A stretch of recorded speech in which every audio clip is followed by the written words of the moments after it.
Welcome, everyone, to the Entertainment Buffet podcast, Mini-sode number 2.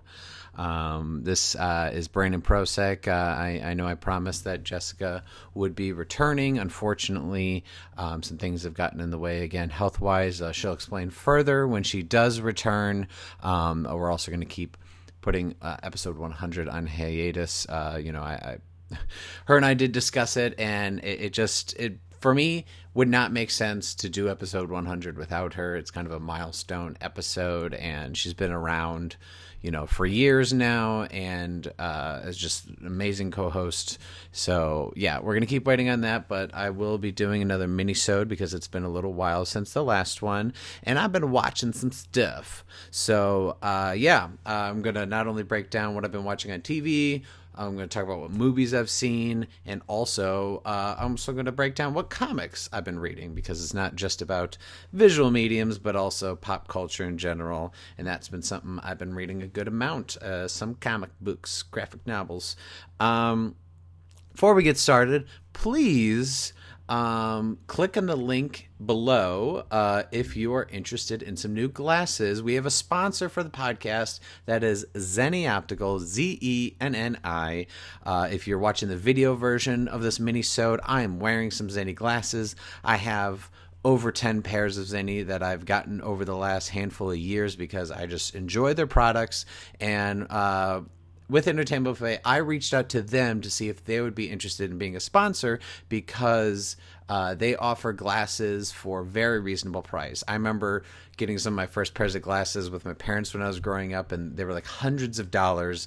And Zenni, you could get pairs for $30, $50, and they're just as quality as the ones they sell at the store. The reason why those ones you get at the store are so expensive is because, unfortunately, Luxottica is a monopoly that owns all the brands, owns all the stores, and therefore that's why they jack up the prices. I remember I worked with some, they said they spent $500 on regular glasses. I was like, for $500, I've gotten probably 12 pairs.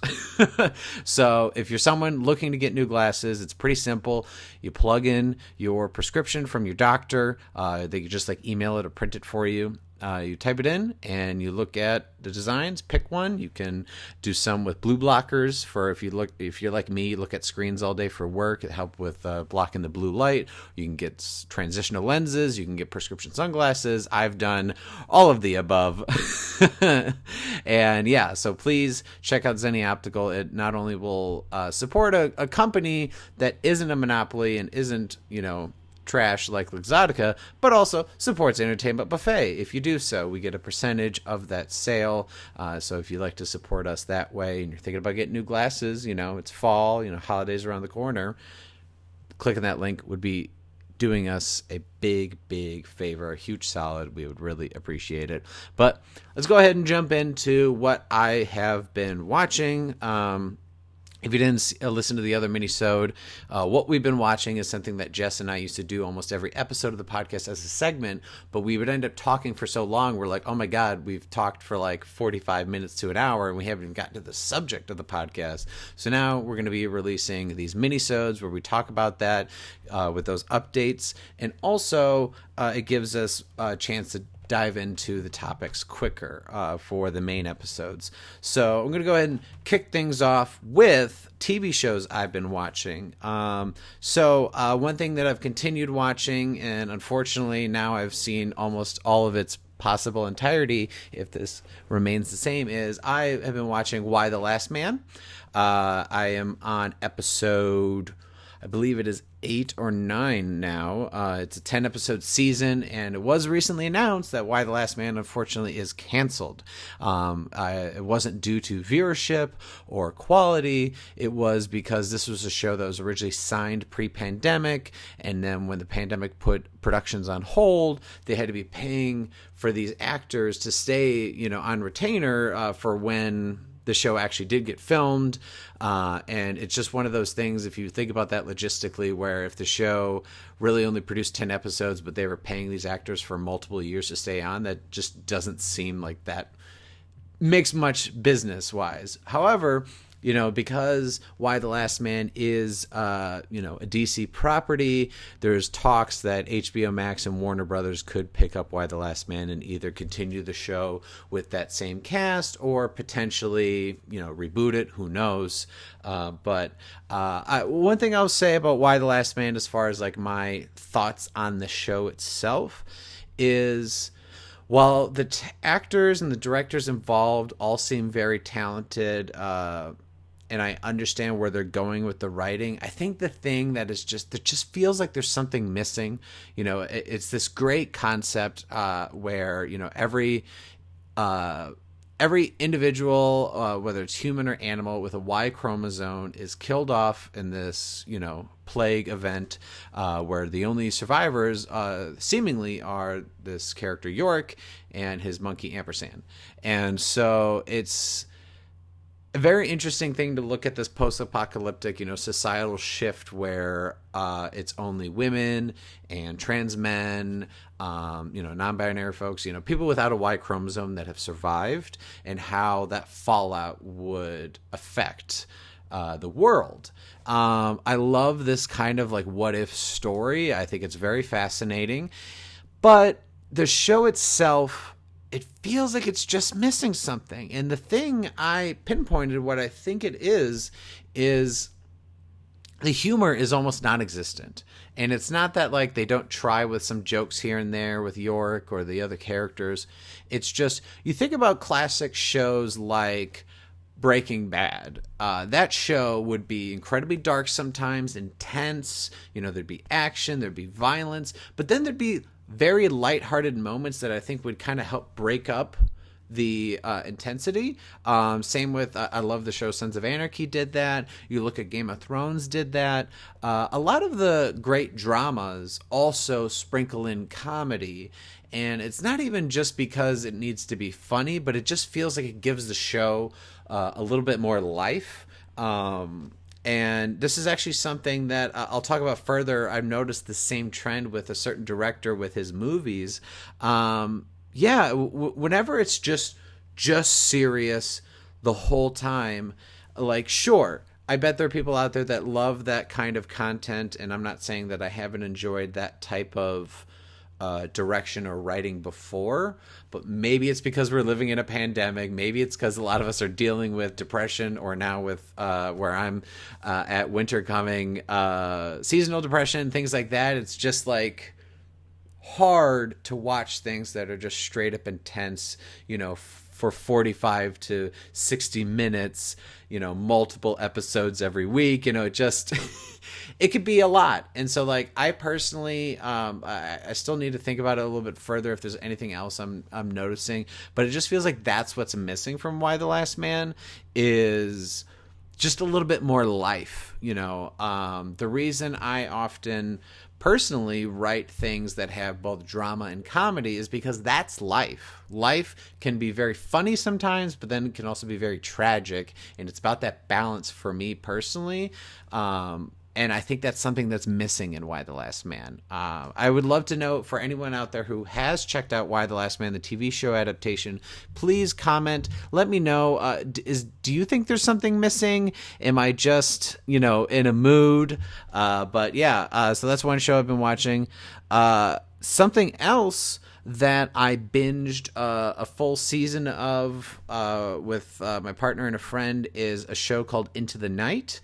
This is on Netflix. It's actually a French show that it's right now. I think season 2 recently dropped. Season 1 dropped in 2020. It's only 6 episodes. It's a very interesting concept. It's kind of another like what if post-apocalyptic scenario to Why the Last Man, which is essentially it takes place at an airport when it first starts. There's these characters boarding a plane. Some are crew members, some are passengers. When all of a sudden a man takes a gun, boards the plane, and says, "We need to fly west."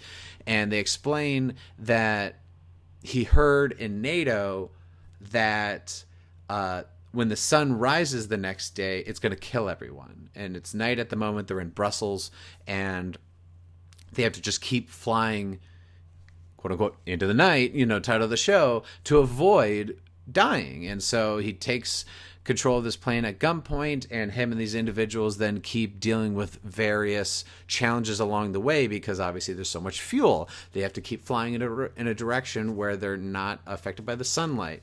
Then they land, they got to get more fuel before the sun comes up. They start dealing with different turmoil and issues, whether it's between the characters personally or things around them. Like, for example, places that they land where the sun has already hit, the food isn't good anymore. There's no fresh food because the sun's gamma rays, affected it. Gamma rays. I don't even know if it's gamma rays, rays, whatever. Gamma rays, I just think of Incredible Hulk. But anyway, it affects them in a way to where that food doesn't have any nutritional value anymore.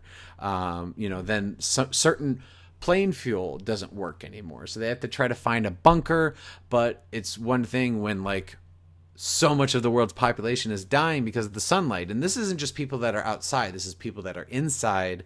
And basically, if they're exposed to sunlight in any fashion, in or out, they're dead. And it's just a very fascinating show. The reason I like it is because most of the show takes place on the plane. It's very much like a play where you have these groups of characters from all over walks of life and all over the world, really. And that's what I enjoyed. I did watch it with subtitles. I do recommend that. But if you're a dub person, still enjoy it. But I just personally... it's really interesting because the characters also, they know French, they know English, they know Italian, they know Russian. They're people from all over the world that they just happen to be at that airport and on that plane. So I highly recommend that show. It just flies by, no pun intended.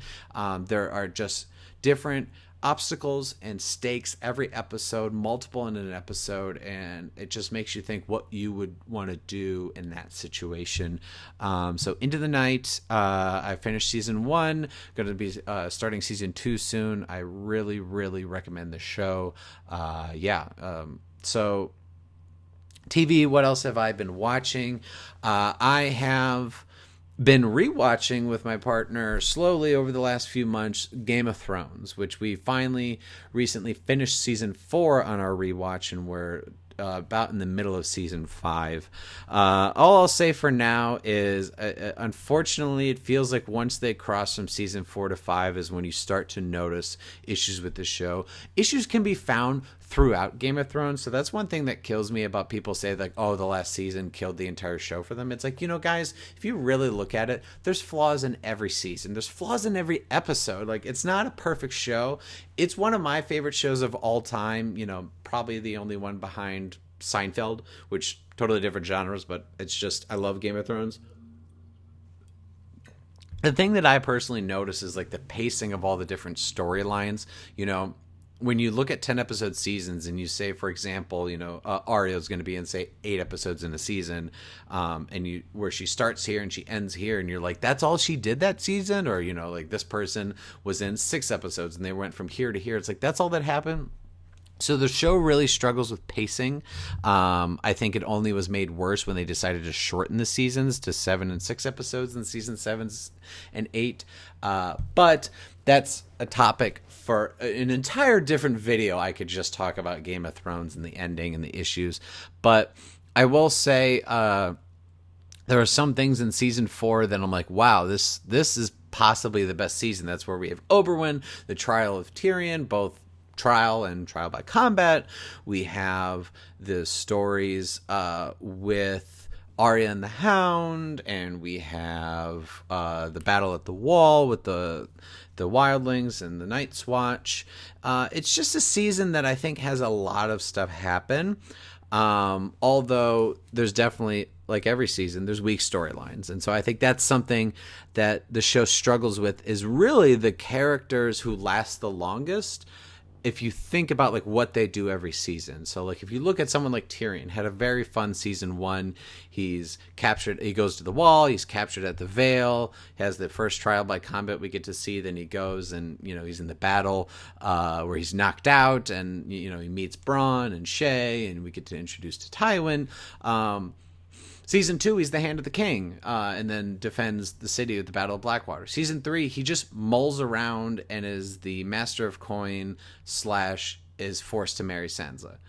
Season 4, he gets arrested right away for Joffrey's death, and is thrown into prison for literally the entire season. And so it's just something that I think I almost wish there could be, like, there's the Marvel What If show. I wish there could be a What If Game of Thrones where we change certain characters dying. Like, I wish Cersei died way sooner. I'm sorry. Actress is great, but I just think there are other characters that I miss once they died, like Tywin, obviously Ned.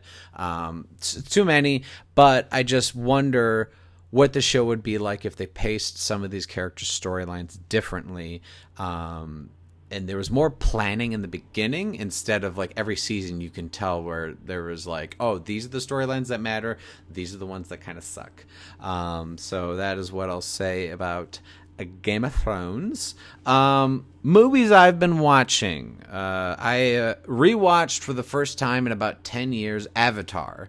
Not Avatar The Last Airbender, Avatar the movie, James Cameron's epic sci-fi tale that was for the longest time the highest grossing movie of all time at like 2.7 billion.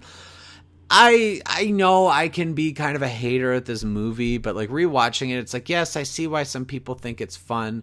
I just forever am a little bit tainted because, like, I'm like, was this the highest grossing movie of all time?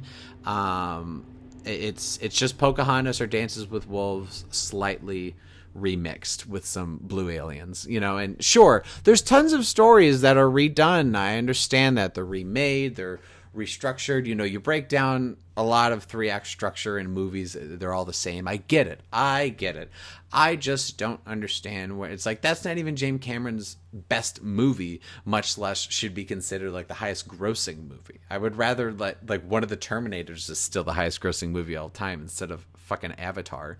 The only thing I'm looking forward to with these new Avatar movies is I hope that it's like, all right, you establish the characters and the situation, do something else. Do something else with these aliens. Do something else with this world so it's not just the same thing over again. But we'll see when 2, 3, and 4 come out. I watched Friday for the first time. My partner was very surprised I hadn't seen that. Yeah, it's funny. It also, you know, you could tell it's a little dated in some things. 90s comedy with Chris Tucker and Ice Cube. Yeah, I think it was fun. I'm glad I saw it at least once. It's not my favorite comedy of all time. Sorry. Maybe if I saw it was younger, when I was younger, it would have stuck with me more. But it just, yeah, I don't know. I saw Unforgiven for the first time, which is the Western. It won Best Picture. It was actually Clint Eastwood's last Western, I believe. That movie is a slog. I'm sorry. I'm sorry, people who are fans of Westerns. I can be a fan of Westerns too when they're done well. This is a fucking slog. I don't care if Eastwood is good. I don't care if Gene Hackman's good, Morgan Freeman's good. Like, acting does not take away the fact that this movie just felt forever, even though it was like, you know, I think it wasn't 2.5 hours, like 2:10. It felt long. It just felt like it kept going, and I don't know. I wasn't interested in the story. I wasn't interested in the characters. I didn't really care when certain deaths happened, certain moments. It just happened. And for Clint Eastwood to have this epic Western career, where, you know, everyone thinks of Westerns, they think of Clint Eastwood, for that to be his last Western, it's kind of a letdown in my opinion. And I know I haven't seen a lot of his Westerns. I was never a huge Western fan growing up, or a Clint Eastwood fan for that matter, but Unforgiven by no means deserved Best Picture. I will fight anyone on this because the same year A Few Good Men came out. This was 1992. A Few Good Men, easily way better picture. Not just because of Sorkin's writing, which should have won Best Adapted Screenplay from his own original play. Guys, the play was so good that the play wasn't even out yet, and they decided to make the movie. That's how good the script was. They got Tom Cruise, Jack Nicholson, Demi Moore, Kevin Bacon, just this insane cast where they all crush. Just incredible acting. They all should have been nominated for things, and the movie should have won Best Picture. I'm sorry. Unforgiven was wildly basic. I could think of at least 3 Westerns off the top of my head I like better, including the 2007 remake of 3:10 to Yuma, Django Unchained. Hell, I enjoyed Back to the Future Part 3 more than I did Unforgiven. I'm sorry, it was a slog. It was not that good. I'm sure this isn't a hot take, but I'm sorry, guys. I get upset when I watch something that's considered a best picture of the year only to be like, well, I know of at least one movie that came out that year that is way better than that, and it's A Few Good Men, people. If you haven't watched A Few Good Men in a while, go back, rewatch it, sit and watch it from start to finish, put your phone down, and you'll be like, wow, that is an incredible story, incredibly well acted, and just, yeah. There's a reason why Sorkin has a massive career now is because of A Few Good Men. I watched Batman The Long Halloweens Part 1 and 2. They adapted the comic book for HBO Max, these movies. I'm so glad they split this into 2 parts because Long Halloween is a long graphic novel story. For those who don't know, basically Batman is hunting a serial killer that they just call Holiday because they find out on every holiday someone is killed. And it takes, no spoilers, but it takes about a year for them to figure out who Holiday is. And yeah, it's, I think, really well done. I think there's some slight differences from the graphic novel, but as someone who's a fan of the graphic novel, there was none that I was like, how dare they change or update that? Like, no, nothing that was bad. I think it was great. Each part is an hour and a half. I think that it told the story really well. Since it's probably never going to work as a movie because it's just too long of a story, I'm glad that they did it in a 2-part animated style. Maybe it would work as a miniseries, like a 6-episode miniseries, but honestly, I really enjoyed how it worked as a 2-part animated 2 animated movies. If you have HBO Max, I highly recommend check out Batman The Long Halloween. There's a reason why. You'll notice things that Christopher Nolan took from that graphic novel inspiration for Dark Knight. So if you're a fan of Dark Knight, you're probably a fan of The Long Halloween. Go read it, support a local comic book store, or watch it on HBO Max. This is not sponsored by HBO Max. Lastly, I saw the movie Freaky, which is a movie where it's kind of a joke on Freaky Friday, but instead of a mom and a daughter, it's with a teenage girl and a serial killer swap bodies. And so then the serial killer is walking around this little girl's body, and this little girl is inside the body of Vince Vaughn, the serial killer. And I think it is a lot of fun. It is cheesy. It's predictable. It's nothing that is wildly extravagantly, not a word, but I'll say it. It's not original, but it is fun. It was a fun movie. I really enjoyed watching it. I think anyone who enjoys, horror or the idea of a horror twist on Freaky Friday, I think you'll have a lot of fun. Check out Freaky. I did also watch Dune. But I feel like because I've been talking for about 23 minutes so far, I could just talk about Dune for a little while. And I want to move on to comic books I've been reading. So, I have been reading through the comic book Chew. I recently finished, I'm showing the book and the video version of this if you want to watch this on YouTube on Entertainment Buffet. I finished Volume 4, which is Flambe, I think is how you pronounce it. Thing I love about the Chew books is each volume is 5 issues. It's a story arc where it's also like, some reoccurring things throughout the story. But if you just want to check in little parts, it's a lot of fun. Flambe, I will say, out of the 5 volumes I've read so far, was probably my least favorite. It's not that it's not good. It's just Chew is so much fun in other volumes. I'm glad I read it because, it does follow along the story, but it was nothing, I would say out of the 5 I've read, it was my least favorite. Speaking of which, the next one, I did also read Chew Volume 5, which is titled Major League Chew. This one went in some weird places. Well, all Chew goes into weird places, let me say that. But it was a lot more fun than Flambe. I would say if I had to rank the 5 volumes that I've read so far, that it's definitely in the middle towards upper tier. If I were to really kind of break down those 5. I'm obsessed with Chew.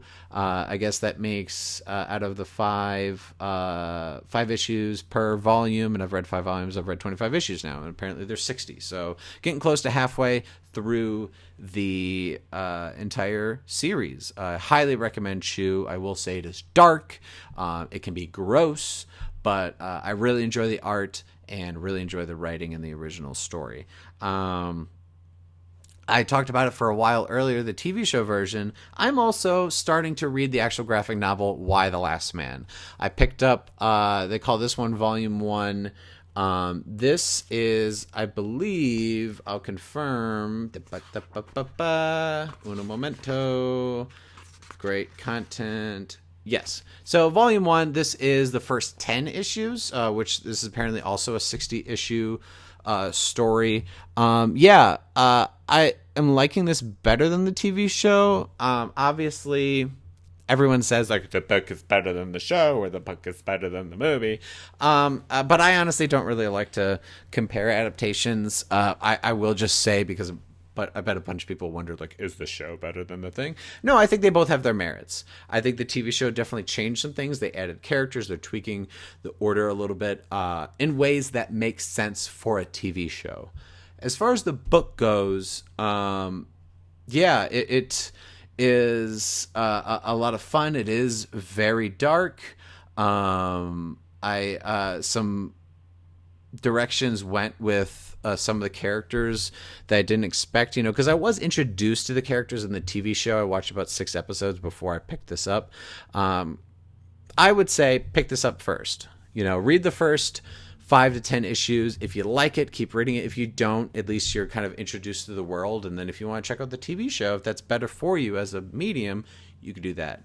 Why the Last Man? I have already picked up Volume 2, which is, I think, the next 10 to 14 or so issues. I'm getting towards the end of that. I have not finished it yet, but I highly recommend checking these out. Because one thing I'll say about comic books, and this isn't someone that is saying this just because he co-wrote and co-created a pirate comic book, but is now currently working on a Western comic book. Guys, when it comes to comic books and graphic novels, there are so many more genres and stories out there that don't have to do with superpowers or superheroes, supervillains, any of that stuff. I love that stuff. Don't get me wrong. Some of my favorite comics involve X-Men or Spider-Man or Batman. I get it. I love the movies.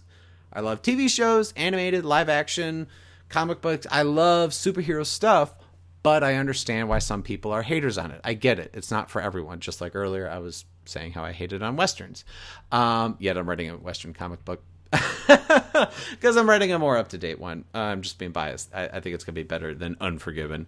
Anyway, there are so many more worlds and stories and, out there that, like, even I have never even heard of, much less read. Chew was highly recommended by multiple friends, and I'm so glad I finally picked it up, and I'm continuing the run because it's a blast so far. Why the Last Man? I'm glad I picked that up because I like post-apocalyptic what-if stories, as I mentioned before. So if you're someone that, you're unsure, you prefer books, or you're not sure about comics, just understand that it's not just superheroes. It's not just superpowered individuals or just hero stories. There are things of totally different genres. Chew is like a police procedural mixed with like this dark other world where chickens was banned because there was a chicken flu incident that killed millions.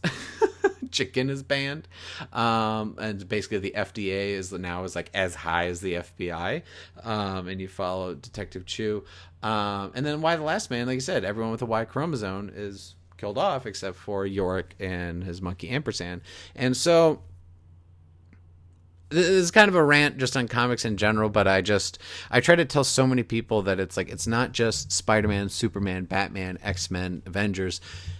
There's so much stuff in the comic, graphic novel, manga medium. So please check those out. I think you'll find some to enjoy. I really recommend both Chew and Why the Last Man.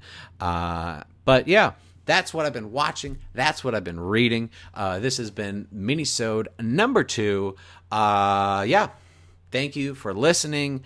And honestly, guys, one last thing I'll plug, if you've listened this far, if you're in the Chicago area and interested in live entertainment, Entertainment Buffet is bringing back one of its shows that we were doing pre-pandemic, but we've been on a hiatus. That is Brews and Bad Movies. This is a show where we do a mini stand-up show, and then we screen a bad movie, and the comedians that performed on that stand-up show make fun of the movie, similar to Mystery Science Theater. Yeah, we have Mo Good and Anthony Bonazzo. Those are two Chicago comedians that are headliners. They headline at Laugh Factory, Zany's, Comedy Bar, all over the city, other places across the country. These are high-level comedians that we found for this show. So you get to see them perform for about, 15 minutes, and then you get to enjoy the movie with them and just listen to them just make fun of it. They're both hilarious people on their own. I would pay $10 to see either of them do their own show, just them. But for $10, you get to not only see them perform, but you also get to see Super Mario Brothers, which we're watching the live action of Super Mario Brothers. It's going to be at the Lincoln Lodge Wednesday, November 17th at 7:30 p.m. Tickets are still available at the moment that I'm recording this. You'll really want to check out the show. It's going to be a lot of fun. Yeah, so please stay tuned for that. Check out Entertainment Buffet on Facebook, Instagram, YouTube for all the updates for all of our podcast partners, all of our videos coming out, and of course, as I mentioned before, our 6-issue graphic novel comic book that is in production at the moment. Yeah, we would appreciate the likes, the shares, the subscribes, all the things that shows generally appreciate. We would appreciate it. I am Brandon Prosek. Thank you so much for listening to Mini-sode number 2, and we'll be back with more mini-sodes and eventually episode 100 of the Entertainment Buffet podcast. Thanks, guys.